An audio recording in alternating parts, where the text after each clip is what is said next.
I would like to call the County of Chautauqua Industrial Development Agency Board of Directors meeting to order. We do have quorum. We're located in two locations, BWB Building at 201 West 3rd Street, Jamestown, New York, the second floor boardroom. And we're at Fredonia Technology Incubator, 214 Central Avenue, Dunkirk, New York, the first floor conference room. We're electronically via live stream on YouTube and Zoom. It's October 25th, 2022, and it's right around 10 a.m. I will have a roll call, please. Mike Metzger is here. Jay Churchill. Here. Gary Henry. Here. Brad Walters. Here. Stephen Thorpe. Here. Kevin Muldowney. Here. Sagan Sheffield Smith. Let the record show that we have 7 members in attendance. I would entertain a motion to approve the September 27th, 2022 minutes, which, thanks to Jeanette, you have received previously. So moved. I have a motion by Brad. Do I have a second? Seconded by Jay. Any further discussion, comments, corrections, or changes? Hearing none, all those in favor? Aye. Opposed? Abstention? Motion carried unanimously. I have to recognize, and I'm getting tired of doing this because it seems to be every meeting I'm recognizing Mr. Dixon for winning an award. But again, a very prestigious and well-deserved award that he received. I believe a C-level executive award from. Not A, it was a C. It was a C. Well, to me, it's that's what I got in school. So that bodes well. But congratulations, well-deserved. And it's just a tribute to all the hard work and effort that you've done for this organization. So thank you very much, Rich. There's only one more, so. There's only one more. The college sent me a note that they want me to come to Ellicottville on November 9th to receive a award from JCC Alumni Award. So I've got to do this again? One more time. Okay. All right. But you're a Fredonia one. JCC and Fredonia. Oh, okay. Excellent. There's a song that we need to sing, and I do sing it, How Great I Am, and it's, that's his theme song, yeah. Yeah, yeah. Pass on that. We all know it, and it's probably not appropriate now, but. Okay. And I must say, I had 2 years at Fredonia and 3.5 at JCC. You'll have that too. Well, that's okay. How many years at Chubb's? I don't want to talk. Yeah, we'll change the subject now. That's why I was. Is it, yes. Also, I would ask our Executive Director, Mark Geist, to please introduce our new board member, Sagan Sheffield Smith. Yes, thank you, Mr. Chairman. Sitting next to me is Sagan Sheffield. She goes by, and she's replacing Dennis Rack. At the last meeting, we talked about Dennis's long tenure with the CCIDA and how he had communicated even years back that at some point it was going to be time for him to move on. And we've got an awesome replacement. Sagan is she actually works for Dennis at AA Vineyards, and she's the chief financial officer there. And she does things like cash management, accounts payable, accounts receivable, payroll, monthly retirement plan contributions, and manages their fixed assets and company liabilities. She also worked at Lakeshore Savings Bank. She was a senior human resources generalist and benefits payroll specialist. She went to Fredonia, and she got her bachelor's degree in business administration and a concentration in finance. She's also very involved in the community. She was actually Lakeshore Savings Bank's Employee of the Year in 2019. She went to graduate school of banking at the University of Wisconsin. and she sat on the Chautauqua Striders board for a couple of years and has been involved in other organizations. So with that, I'd like to welcome Sagan to our group. Thank you very much. I'm excited to be here. Thank you very much. And it's a pleasure for us and we look forward to working with you. Glad to see another Fredonia alum on the board. So thank you, Sagan. Now what I'd like to do is move to new business 3.1, which is we're going to have a presentation by Rosie, please. Thank you, Chairman. The Loan Review Committee on October 13th reviewed an application from 14 Main LLC doing business as the Caesar House. The application was filled out by Bruce Scroxton and Andrew Haney, who are looking to do 50-50 ownership. They're looking to purchase the Caesar House, which opened in 1960, was purchased by the current owners in 1984, and are now selling to Mr. Scroxton and Mr. Haney. Mr. Scroxton has been interested in purchasing the business for about 30 years and has gone back and forth with the current owners on purchasing the building. So he's finally able to come to an agreement with them. Looking to keep the charm of the restaurant. Most of the menu items will stay, but they are going to install a brick oven pizza. And they are going to open up the kitchen so that you can see them cooking. They are going to add ADA accessible bathrooms and a ramp outside. Access to the upstairs is not going to be currently addressed. There's not a really good way to change access to the upstairs, but they're going to keep the same flow for upstairs as well. So they are requesting a loan from our All-Tech Fund, which has been defederalized, which allows us to assist them. The loan is for 124 in machinery and equipment and 126 in working capital for a total of 250,000. They are going to have 4% interest rate on both the working capital and the machinery and equipment loan. The machinery and equipment loan will be for 10 years and the working capital loan will be for 7 years. They currently have 17 part-time employees and plan to keep those same employees and are looking to hire an additional 5 to 6 full-time with an additional 9 part-time employees. They did receive financing from Cat County Bank for the purchase of the building and the business itself. Mr. Scroxton is injecting personal funds, so we would be coming in as the additional funds. As far as collateral, we're looking at a second lien position on the mortgage, second to the bank on general UCC filing on all furniture, fixtures, equipment, inventory, and accounts receivable, and a personal guarantee from Mr. Scroxton and Mr. Haney. Also worth noting, the Caesar House is one of the few businesses that stay open all year round in Bemis. And they, of course, certainly support the tourism in the summer months. Are there any questions? Rosie, what was the bank amount and what was his equity injection, please? Certainly. The bank amount is for $358,400 and the injection was for $89,600. They do plan on injecting more as the business progresses. They do plan on making more updates, but at this point, this is just the basic. Well, What's the timing? When we spoke at loan committee, they were doing some renovation and opening the kitchen. So what's the current timing for? upstairs is going to be open right away. Downstairs, they're going to fix the bathrooms right away. They are able to do a lot of the work themselves. They have background in construction. Mr. Scroxton, I should say, has background and has friends that can help. So the upstairs will be open right away. They're going to go back to the Sunday football, TV watching, lunches. And as far as downstairs, the kitchen, I believe that's going to just progress as they go. The plan is to have it open by next summer. Opening up the kitchen. Okay, great, thank you.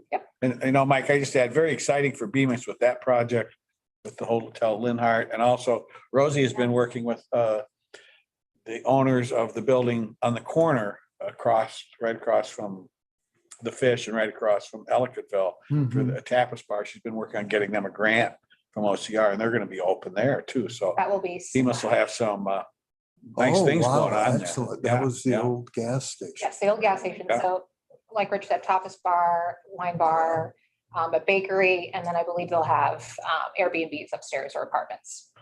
Excellent. And that grants through the Office of Community Renewal. Rosie helped them get So that. certainly supporting the continued growth of Bemis. Yeah. What's our interest Payments rate for- on LTEC? 4%, but this one will be. Yeah. You know, because it was defederalized, that could change if the loan committee recommended it to do something different. We could do something different there. So the loan committee did recommend this for approval. I didn't do that earlier, but they did recommend this for approval through the LTAC fund. Also, the board can ask the loan committee to readdress our interest rates. Or the board can just change it. Or too. the board can just change it, yes. So that's something, given the current climate, that we're going to have to take a look at. No, Yep, that's a good point, Gary. It's interesting, Gary, not that I've been here a long time, but when I came, I was making more money on the CDs for the All Tech Fund than I was making on the loans. CDs were paying, even the 6-month CDs were paying 5.25. And we were only getting 4 out of our loan fund, but I mean, our purpose isn't to make money, it was to lend it out, so. What's a competitive banking rate now? I mean, It changes, it's going to change again. by Prime plus 2. 75, yeah. It's what, prime plus Prime 2 plus right now? 2. Actually, LIBOR plus. They've, a lot of them have shifted, Yeah. it's shifted to LIBOR. Yeah. We're fortunate in having our loan committee is pretty much comprised of all the local banks. So we talked to a business today where it was, 6.25 on a refi they were gonna get. And we talked about that too. We're gonna get a lot of people coming to us just want to refi, and that's not why we're here. I mean, I want to save you some money, but we're trying to Yeah. create jobs. If they have to refi because they can't handle it, that's a different story. But just to lower somebody's rate, I suspect we'll get more of those requests now as it's that's go up. fixed. Yes. So even though we have the power to change it, we can change it, like interest rate, prime goes up to 8. We're Yeah. not changing that. We only change it on future loans, not existing. Yeah, it's good. Yeah. Yeah. So once we've committed, it's a fixed rate to the period. Yeah. Good questions, especially given the current climate. But great job, Rosie. And what I'd like, if Brad, if you could please introduce new business A or 1A. Resolution 10 -25-22-01 of the members of the County Stockwood Industrial Development Agency to approve an LTEC loan, 41 Main LLC, DBA to Caesar House. Thank you. I have a motion by Brad. Do I have a second? Second. Seconded by Gary. Further discussion, Blake, anything you'd like to note regarding this resolution? No, it's very standard. The only question I had was, what do we do with life insurance? The bank didn't request any, so we are going to go ahead and waive it as well. Thank you. Okay, good question. Any other questions for Greg or for Rosie? Roll call vote, please. Mike Metzger votes aye. Jay Churchill, Aye. Gary Henry, Aye. Brad Walters, Aye. Stephen Thorpe, Aye. Kevin Muldowney, Aye. Sagan Sheffield Smith. Let the record show that there are 7 votes in the affirmative. Motion carried unanimously. Okay, let's move to our executive director's update. Mark, please. Yes, I have a few items I wanted to update the board on. So I'll go through those fairly quickly. If you have any questions, let me know. I'm sure you're all aware that we've had an audit that's been taking place by the authority's budget office. I would say that I think it's going fairly well. We believe they're going to come back one more week for further auditing, and then it will then produce their final report probably sometime in January, and they'll share that with us, and we'll have an opportunity to respond to that before they finalize that report. Wells, as you're all aware, 319 employees are being laid off as of January 1st. We've been working with the Department of Labor and the WIB on trying to find a soft landing for those employees, 60% of which are Spanish speaking. We had an in-person meeting with Wells, the Wells HR team on September 16th. And we talked about their plan moving forward. One was a rapid response orientation, which they held on October 8th. They had 3 sessions. They had an interpreter there. I guess, unfortunately, only about 25 showed up for that session.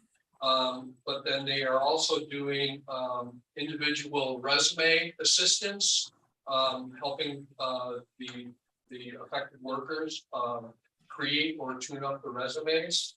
And they've had 14 appointments with those folks, and they're continuing to work with the employees on getting more resumes created.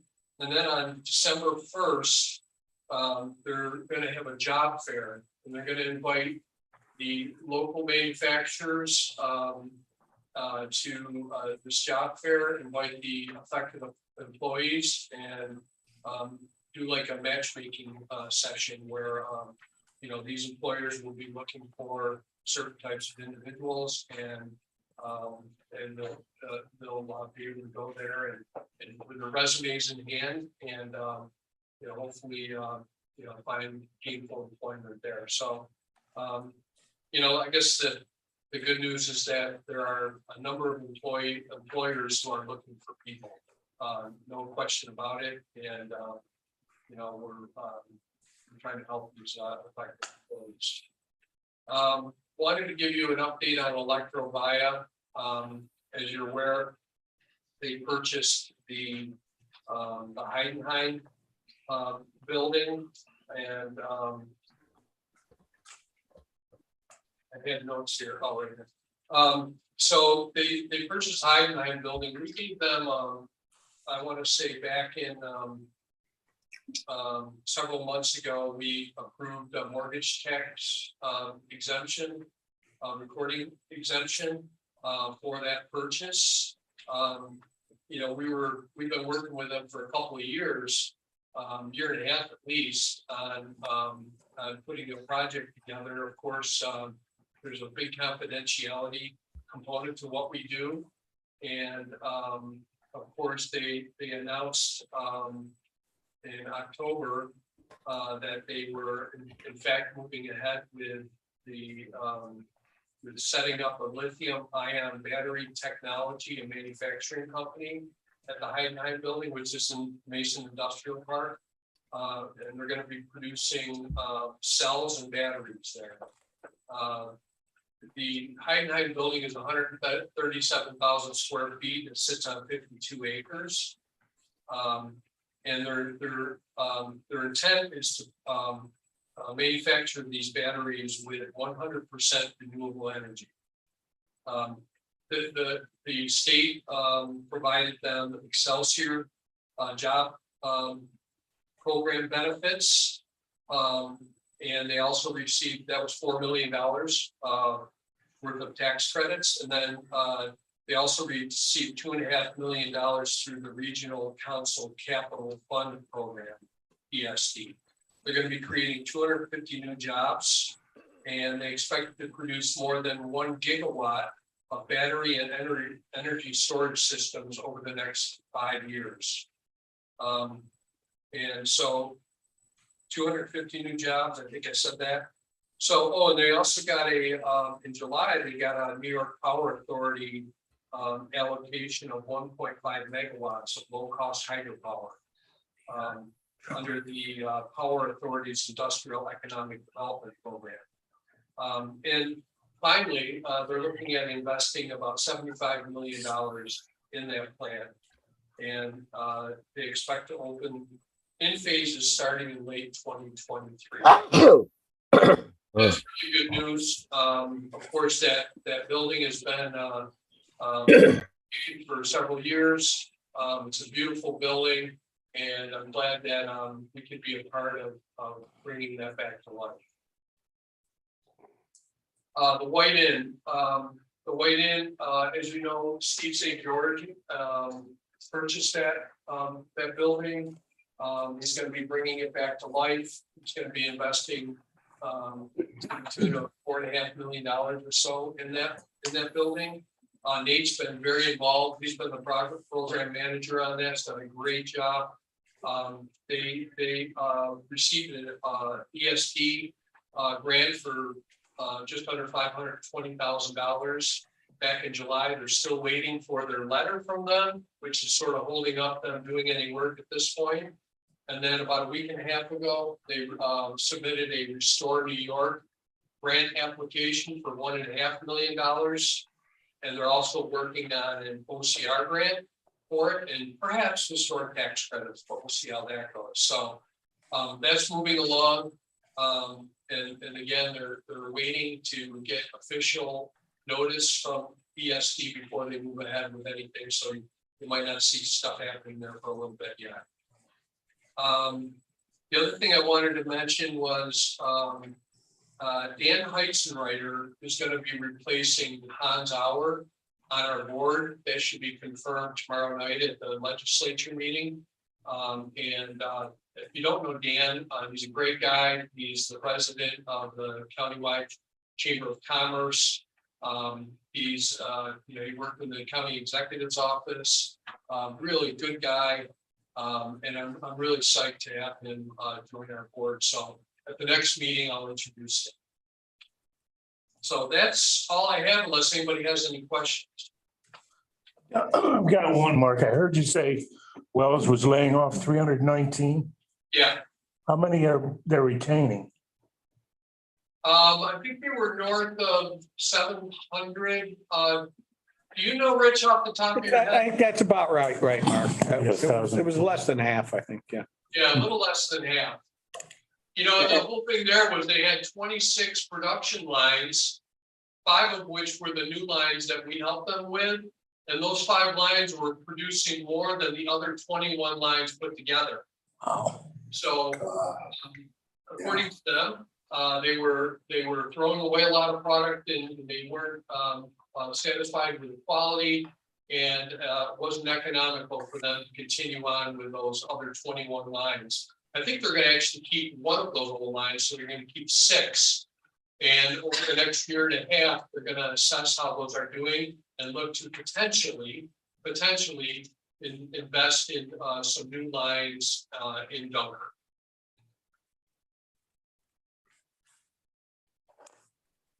Any other questions?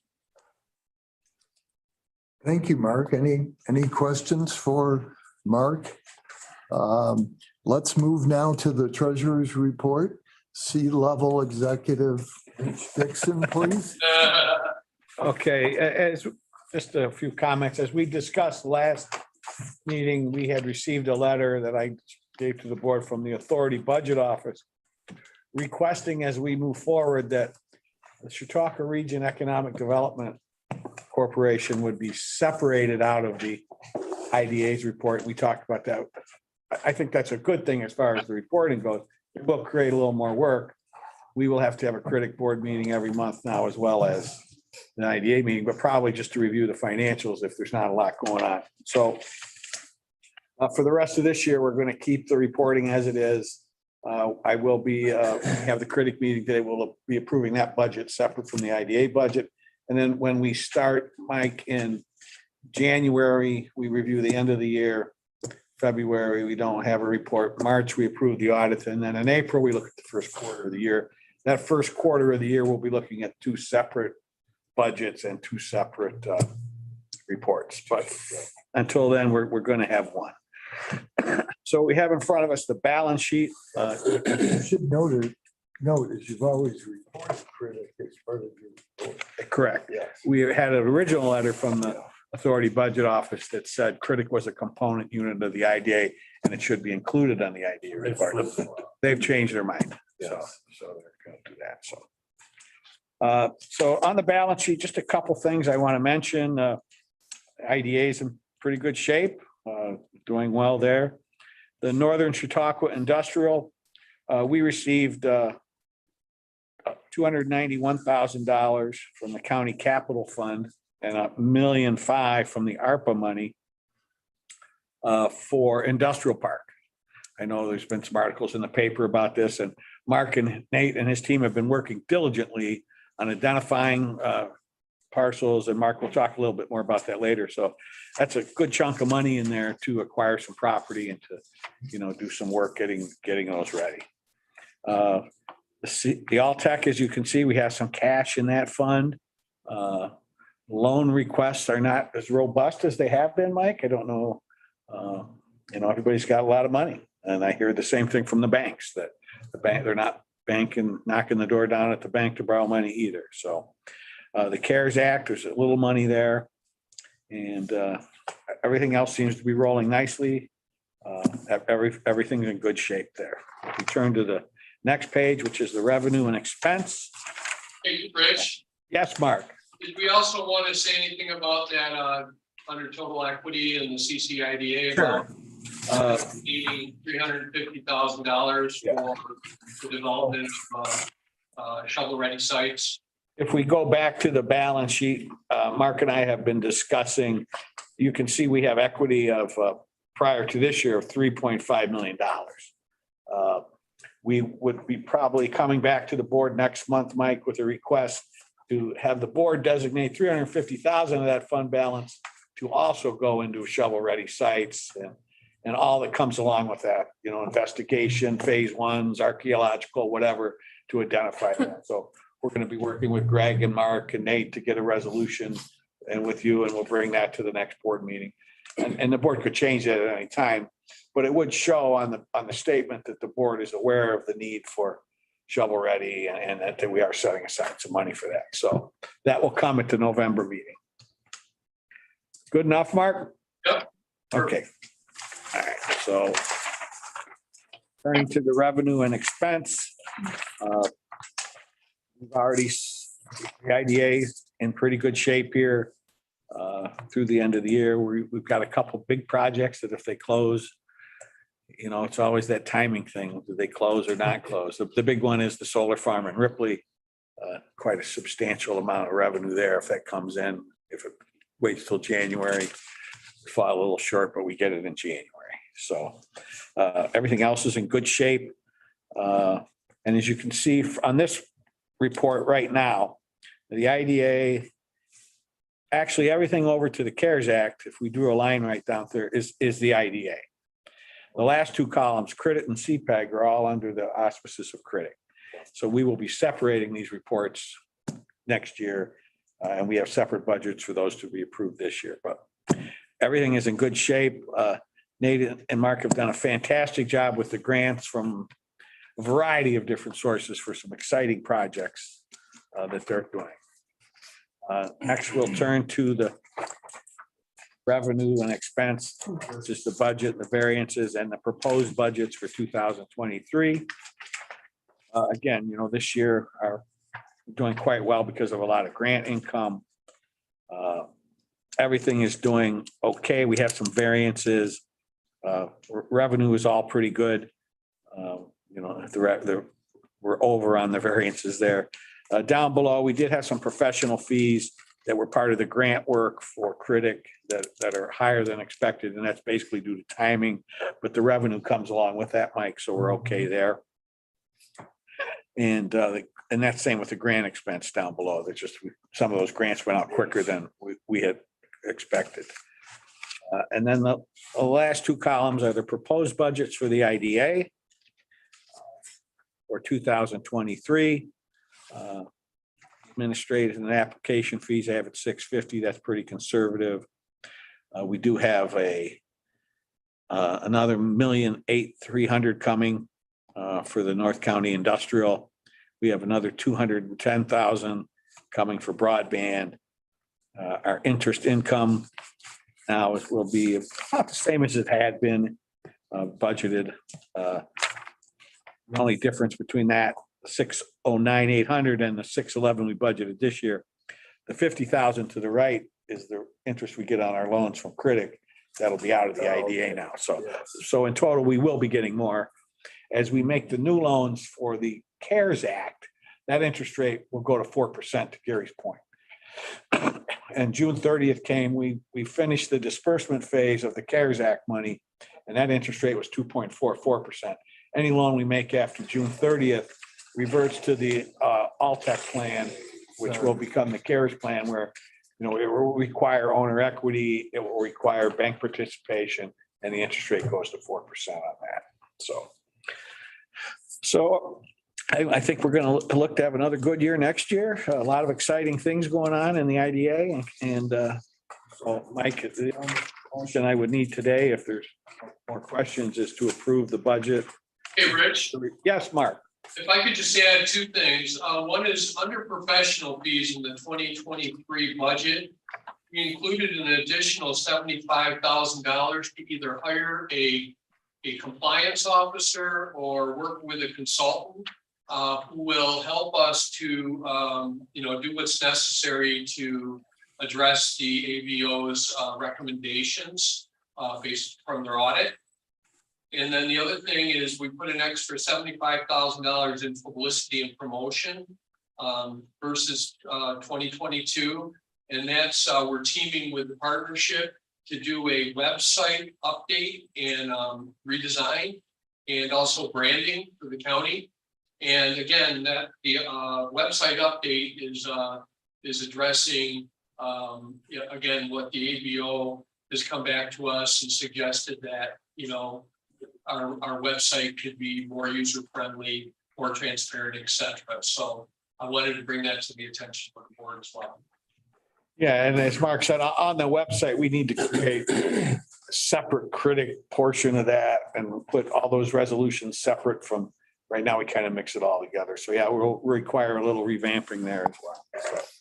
We released a RFP, I don't know, a couple of months ago, a month and a half ago. We got, I think, 20 responses. And right now, Jason and Nate and I are going to be going through those and evaluating them and having interviews and we'll choose a consultant based on that. So our bad debt is proposed to be less, as we were very aggressive. Yes. And thanks to Kayla and for our collections have been much better than we anticipated. Yeah, I mean, particularly the CARES Act, which was certainly a lot higher risk than any of the Alltech ones because there was no bank participation. I mean, some of them were, people We thought. would have gone under had we not made the loan, but everyone's performing. So it's interesting that everyone's performing it. And the banks are telling me the same thing, that while they're not getting requests, but everybody's paying their loan backs back. So that's a good time for that for everybody. Yes. Yep. Two things to note on there, Mike, too, on the budget is you can see my depreciation has gone down and also my rental income as we anticipate the sale of the property that we have. Yes. So hopefully that'll come to fruition. Yep. Okay, great. Should we, since you've just seen the budget, or it's fairly the same as our performance in prior years, would you like to entertain the acceptance of the proposed 23? I'm first going to ask for a motion to approve the treasurer's report as presented. I have a motion by Jay. Do I have a second? A second by Stephen.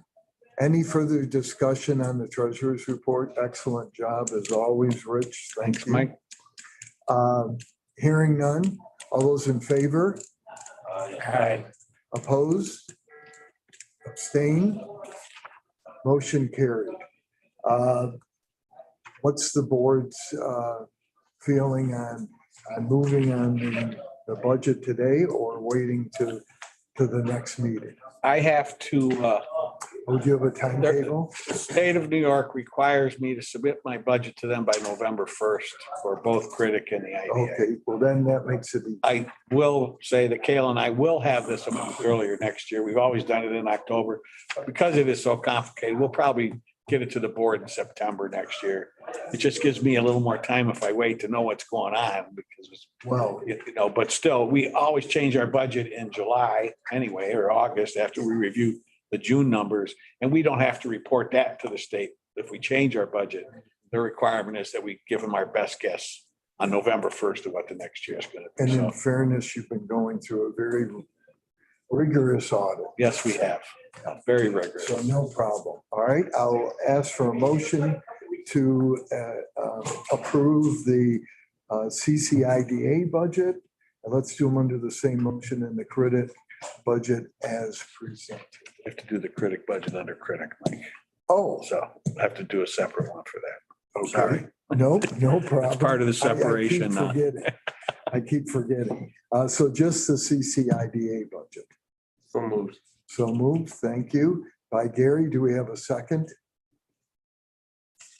Second by Stephen. Thank you. Any further discussion? All those in favor? Aye. Opposed? Abstained? Motion carried unanimously. Even though you mentioned it, it's hard to separate critic out once we put it back. Yeah, it is. Yeah, okay, all right. Yes. And I liked it because it showed the overall picture of the board's responsibility. Okay. I would, No, I will say, Mike, we're still going to have one audit though. I mean, that would be ridiculous to separate that because it is segregated in the audit as well. okay, So Yes. it would make no sense to spend another $8,000 or whatever to have separate audits. yeah, And we have a single audit now, which is the most stringent audit you can get, as you know. Critics included in that. I mean, so I would recommend we keep. and they would reference it and, Yes. yes. Yeah. Okay. Okay, I would now like to entertain a motion at this time to go into executive session for the purpose is of discussing the financial or credit history of a particular person or corporation and to discuss matters relating to the proposed acquisition, sale, or lease of real property. In particular, I would like to discuss the status of our loan portfolio and the financial and credit status of some of our borrowers. Also, we will discuss certain possible property acquisitions and dispositions, as I believe that discussing them in open session would substantially affect their value. Do I hear a motion? Thank you. Motion made by Stephen, seconded by Jay. All those in favor? Aye. Opposed? Abstain? Oh, Millen, we now see you on Zoom. I've been here the whole time. Oh, you have been? Well, we are now in executive session, so